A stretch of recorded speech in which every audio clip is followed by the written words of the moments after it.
силсилаи вохӯриҳои намояндагони ҳукумати кишвар дар якҷоягӣ бо намояндагони мақомоти маҳаллии шаҳри Турсунзода ҳамроҳи сокинони шаҳру деҳоти Турсунзода идома доранд. Имрӯз низ чунин як мулоқот бо сокинони ҷамоати деҳоти сешанбе доир шуд. дар вохӯрӣ намояндаи Академияи илмҳои ҷумҳурии Тоҷикистон Ниёзӣ Ёр Муҳаммад ва намояндаи мақомоти маҳаллии раиси кумитаи иҷроияи ҳизби халқи демократии Тоҷикистон Моҳисон Азизова инчунин як қатор нафарони масъул иштирок карданд. дар ҳамоиш паёми имзолаи асосгузори сулҳу ваҳдати миллӣ пешвои миллат президенти кишвар муҳтарам Эмомалӣ Раҳмон бори дигар шарҳ дода шуд. ба хотири он назди шумо ташриф овардем ки як суҳбати рӯёрӯй, як суҳбате ки мо бевосита аз наздик мардумро бибинем, хуб аз воқеияти ҳол рафта боз ба сохторҳое ки дахлдор ҳастанд бо онҳо суҳбат кунем, то ин ки қадам ба қадам ҳадафҳое ки президенти кишвар гузоштанд, ҳамин ҳадафҳо бибинем ки кадом монеаҳо ҳаст, то ҳамин монеаҳо аз байн равад ва мо ба як кишвари мутараққӣ табдил ёбем.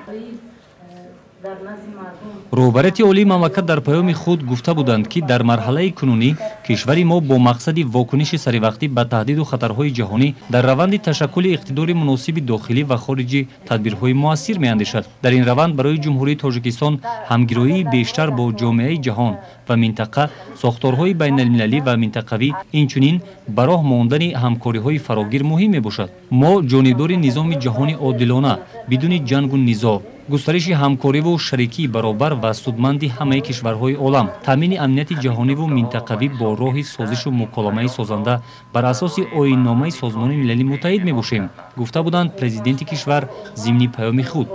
ин ва дигар нуктаҳои муҳими дар паём зикр ёфта мавриди таҳлилу баррасии ҳозирин қарор ёфт. ва ин аст ки дастоварди шумо ки шумо сарҷам ҳастед, муттаҳид ҳастед, дар зери сиёсати пешвои муаззами миллат қадам гузошта истодед, аз дастовардҳотон, аз меҳнатҳои кардагитон бармеояд ва мо хурсанд ҳастем ки имрӯз ҷамоати деҳоти сешанбе аз пардохти ҳаққи андоз қарздорӣ надорад, ки яке аз ғанӣ гардондани буҷаи маҳал ва буҷаи ҷумҳурӣ ҳам ба ҳамин вобастагӣ дорад.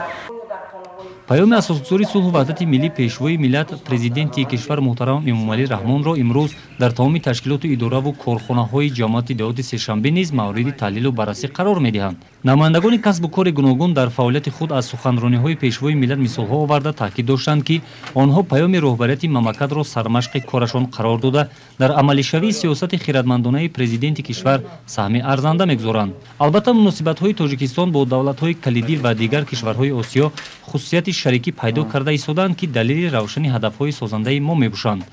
асосгузори сулҳу ваҳдати миллӣ пешвои миллат президенти кишвар муҳтарам Эмомалӣ Раҳмон дар паёмашон гуфта буданд ки дар марҳалаи кунунӣ бояд ба фаъолияти давлати мо дар самти густариши ҳамкориҳои башариву фарҳангӣ бо мамлакатҳои дунё боз ҳам вусъат бахшида шавад. миллати тоҷик соҳиби оину суннатҳои бостонӣ ва фарҳангӣ қадима буда дар тамаддуни ҷаҳонӣ саҳми сазовор гузоштааст. суннату оинҳои нек ва ҷашнҳои миллии мо мисли Наврӯз, Меҳригон ва Садда дар тӯли таърих барои тарғиби ахлоқу маънавиёти созанда хизмат карданд. аз ин рӯ зарур аст ки дастовардҳои маънавию моддии мардуми шарифи мо ба феҳристи умумиҷаҳонии ЮНЕСКО ворид гарданд ва нақши тамаддунсози миллати тоҷикро минбаъд низ боло баранд. роҳбарияти мамлакат соли 2018-ро ҳамчун соли сайёҳӣ ва рушди ҳунарҳои мардумӣ эълон намуданд ки боиси қаноатмандии кулли мардуми кишвар гардид. ҳамин тавр паёми имзолаи роҳбарияти кишвар барои мардуми Тоҷикистони соҳибистиқлол ҳамчун санади муҳим мавриди амал қарор хоҳад гирифт.